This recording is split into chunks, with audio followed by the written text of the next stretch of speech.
Hi friend. आज चलो अपन NCERT का अध्याय 2 शुरू करते। आखेटक खाद्य संग्राहक से भोजन उत्पादन मतलब इसका मतलब क्या, आपको ये पूरी हेडलाइन का चलो मैं समझाती हूँ। आखेटक मतलब शिकार करना और खाद्य संग्रह मतलब खाने का सामान बटोरना, इकट्ठा करना। तीसरा भोजन उत्पादन मतलब खाने का सामान खुद ही उत्पादन करना, खुद ही उगाना, स्वयं ही उगाना शुरू कर दिया। अब देखो चलो इसकी क्या है, तसार की रेल यात्रा। चलो तसार की रेल यात्रा। तसार अपने एक रिश्तेदार की शादी में दिल्ली से चेन्नई जा रहा था। रेल में उसे खिड़की वाली सीट मिल गई, जहाँ से वह बाहर का नज़ारा देखने में मग्न हो गया। तेज से दौड़ती गाड़ी से उसने देखा कि पेड़ पौधे, घर, खेत खलिहान बड़ी तेजी से पीछे की ओर छूटते चले जा रहे थे। तभी उसके चाचा ने उसके कंधे पर हाथ रखकर कहा, पता है, लोगों ने मात्र 150 साल पहले रेल यात्रा करनी शुरू की थी, बस तो इसके कुछ दशक बाद आई है। तो सार सोचने लगा कि जब लोगों के पास आने जाने के लिए रोज तेज रफ्तार वाली सवारियां नहीं थीं, तो क्या वे यात्रा ही नहीं करते थे? क्या वे अपनी सारी ज़िंदगी एक ही जगह पर बिता दिया करते थे? नहीं, ऐसा बात कुछ नहीं। मतलब इसमें क्या, कहाँ से क्वेश्चन हुआ? जब तुषार ने सोचा कि जब रेलगाड़ी तब लोग यात्रा नहीं करते थे, वहाँ से शुरू हुआ। चलो अब इसकी हेडलाइन ये है, आरंभिक मानव आखिर वे इधर उधर क्यों घूमते थे? जो आरंभिक शुरुआती मानव थे वो इधर उधर क्यों घूमते थे? हम उन लोगों के बारे में जानते हैं जो उपमहाद्वीप में 20 लाख, ये क्वेश्चन वेरी मोस्टली है, ये नोट करते जाना आप, 20 लाख साल पहले रहा करते थे। मतलब अपने इस महाद्वीप पे 20 लाख साल पहले रहा करते। 20 लाख मतलब 1200 साल तक रहा करते थे। आज हम उन्हें आखेटक खाद्य संग्रह के नाम से जानते हैं। जो 20 लाख साल पहले के इंसान थे उन्हें हम कुछ नाम से जानते हैं, आखेटक और खाद्य संग्रह के नाम से। भोजन का इंतजाम करने की विधि के आधार पर उन्हें इस नाम से पुकारा जाता है। मतलब इसका क्या मतलब है कि भोजन की विधि के आधार पर, मतलब भोजन इकट्ठा करने के आधार पर उन्हें इस नाम से जाना जाता है। आमतौर पर खाने के लिए वे जंगली जानवरों का शिकार करते थे। मछलियाँ, चिड़ियाँ पकड़ते थे। फल फूल, दाने, पौधे, पत्तियाँ, अंडे इकट्ठा किया करते थे। ये हो गए खाद्य संग्राहक। आखेटक खाद्य संग्राहक समुदाय के लोग एक जगह से दूसरी जगह पर घूमते रहते थे। ऐसा करने के कई कारण थे। चलो कारण है, पहला कारण, ये नोट्स बना रहे हो तो बनाते जाओ, मैं धीरे धीरे वीडियो बना रही हूँ, आप प्लीज़ पढ़ते जाना। अच्छे से नोट्स बनाना तो ये यहाँ से बनाना शुरू करो, मैं बोलती जाऊँगी। यह है कि पहला यह कारण है कि अगर वे एक ही जगह पर ज़्यादा दिनों तक रहते तो आसपास के पौधों, फलों और जानवरों को खाकर समाप्त कर देते। इसका ये है कि एक ही जगह पर रहने तो उसके आसपास का पूरा भोजन खत्म हो जाता था, तो उन्हें जाना ही पड़ेगा इसलिए, और भोजन की तलाश में उन्हें दूसरी जगह जाना पड़ता था। ये कारण ये हो गया। दूसरा यह है कि जानवर अपने शिकार के लिए या फिर हिरण और मवेशी अपना चारा ढूंढने के लिए एक जगह से दूसरी जगह जाया करते थे, इसलिए इन जानवरों का शिकार करने वाले लोग भी इनके पीछे पीछे जाया करते हैं। इस सिंपल है, या आपको तो समझ में ही आ गया होगा। चलो तीसरा कारण यह है कि पेड़ और पौधों में फल फूल अलग अलग मौसम में आते हैं, इसलिए लोग उनकी तलाश में उपयुक्त मौसम के अनुसार इलाकों में घूमते होंगे। जैसा कि अब जहाँ पानी बरसता होगा तो वहाँ फल फूल होगा, फिर से वहाँ सर्दियों के टाइम फल फूल नहीं होते तो वहाँ दूसरी जगह जाना पड़ता है, इस तरह दूसरी जगह जाते थे। और चौथा कारण यह है कि पानी के बिना किसी भी प्राणी का या पेड़ पौधों का जीवित रहना संभव ही नहीं होता है। वो तो सच है। और अपनी झीलों में, झरने तथा नदियों में ही मिलता था। यद्यपि कई नदियों और झीलों का पानी कभी नहीं सूखता और कुछ झीलों और नदियों में पानी बारिश के बाद ही मिल पाता, इसलिए ऐसी झीलों और नदियों के किनारे बसे लोगों को सूखे मौसम में पानी की तलाश में इधर उधर जाना पड़ता। जैसे कि जो बरसात की झीलें थीं वो तो बरसात में भर थी और बाकी गर्मियों में सूखे थे, इसलिए वहाँ से दूसरी जगह जाना ही पड़ता था। ये हेडलाइन अब शुरू करो। आरंभिक मानव के बारे में जानकारी कैसे मिलती है? ऐसे क्या क्या साधन है जो हम और आपको उस चीज़ के बारे में जब मिलती है? तो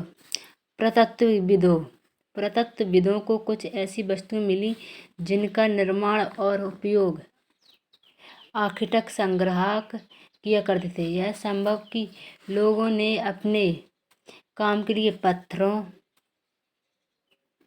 लकड़ियों और हड्डियों के औजार बनाए। अब इनमें से पत्थरों के औजार आज भी बचे हैं, ये हड्डियों और लकड़ियों के गल गए होंगे। इनमें से कुछ औजारों का उपयोग फल फूल काटने, हड्डियों और मांस काटने तथा पेड़ों की छाल और जानवरों की खाल उतारने के लिए किया जाता था। कुछ के साथ हड्डियों या लकड़ियों की मुट्ठी लगाकर भाले और बाण जैसे हथियार बनाए थे। जैसे हंसिया में मुट्ठी लगा रहता है वैसा ही कुछ औजारों से लकड़ियाँ काटी जाती थीं। लकड़ियों का उपयोग ईंधन के साथ साथ झोपड़ियों और औजार बनाने के लिए भी किया था। देखो यहाँ देखो, मैं चित्र भी बता रही हूँ। ये देखो पेड़ काटा जा रहा है, मतलब ऐसा, और ये सिलाई की जा रही है सुई। हम आपको कह रहे हैं, हम आपको ऐसी एनसीईआरटी पढ़ाएंगे कि आप इसमें हर चित्र भी बताएंगे और बहुत सारी अच्छी जानकारी भी मिलेगी और आपको ऐसा ही लगेगा कि खुद ही एनसीईआरटी पढ़ रहे हैं। रहने की जगह निर्धारित करना, ये हेडलाइन।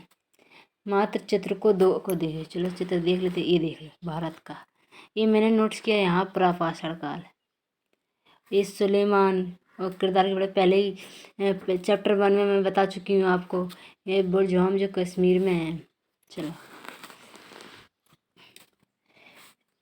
देखो, लाल त्रिकोण वाले स्थान वे प्रस्थल हैं, जो लाल त्रिकोण वाले स्थान हैं वे प्रस्थल हैं जहाँ पर आखेटक खाद्य संग्रह के होने के प्रमाण थे। चलो लाल,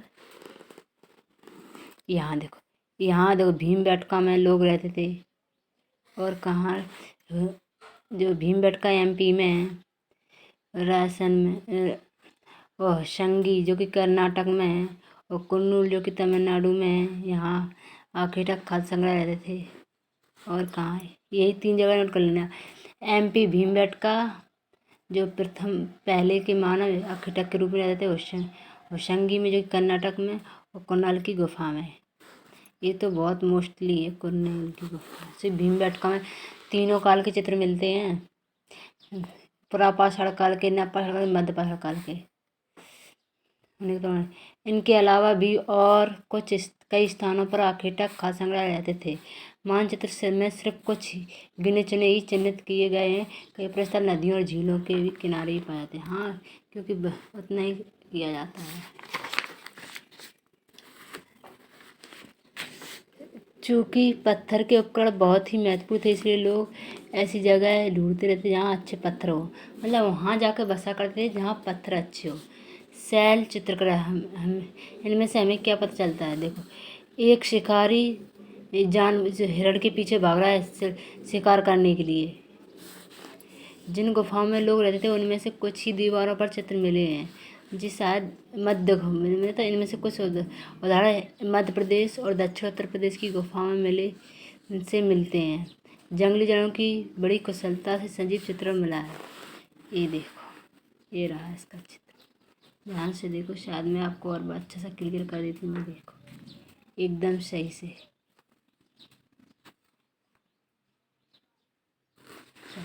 प्रस्थल का मतलब कि प्रस्थल क्या होता है?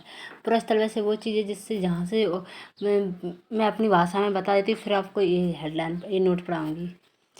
ये वो है कि जहाँ से पुराने मनुष्यों की औजार, उनकी वस्तुएं जो मिलती उसी को प्रस्थल कहते हैं।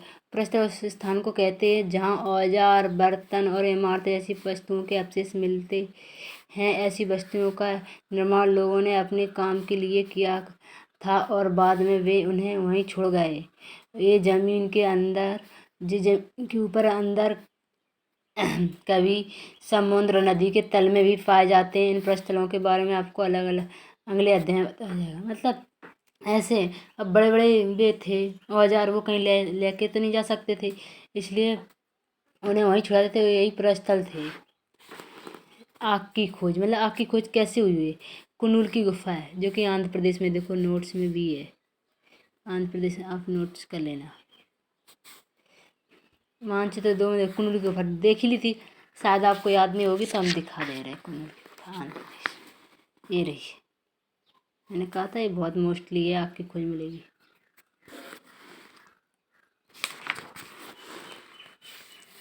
यहाँ राख के अवशेष मिले हैं। कुंडली गुफा में राख के अवशेष मिले हैं। इसका मतलब यह है कि आरंभिक लोग आग जलाना सीख गए थे। आग का इस्तेमाल कई कार्यों के लिए किया जाता है, जैसे कि प्रकाश के लिए, मांस पकाने के लिए और खतरनाक जानवरों को दूर करने के लिए आदि। आज आज हम आग का उपयोग किस लिए करते हैं? हम इसीलिए करते हैं जो अभी हो रहा है वैसे ही। नाम और तिथियाँ, ये आपको इतना सारा और ये इतना और इधर से इतना और यहाँ और यहाँ, इतना इधर और इतना इधर, इतना सब कल पढ़ाए हुए। आज तक यहीं तक लंबी वीडियो हो रही है। लंबी वीडियो देखने में आपको ही बोर होता है, बस प्लीज़ यहाँ से कल शुरू करेंगे। अब यहीं तक रहने दीजिए। आप प्लीज़ इसे दोबारा रिवीजन कीजिए, अच्छे से पढ़िए और ये ज़रूर काम आएंगे। आप थोड़े थोड़े से ही अपने नोट्स बनाओगे या पढ़ोगे तो भी आगे करेंगे। एकदम कुछ नहीं होता है, गिनती एक से ही शुरू होती है। प्लीज़ इसे शेयर और सब्सक्राइब ज़रूर करिए प्लीज़, और कमेंट भी करिए। थैंक यू हमारे लिए इतना समय निकाला। Thank you very much.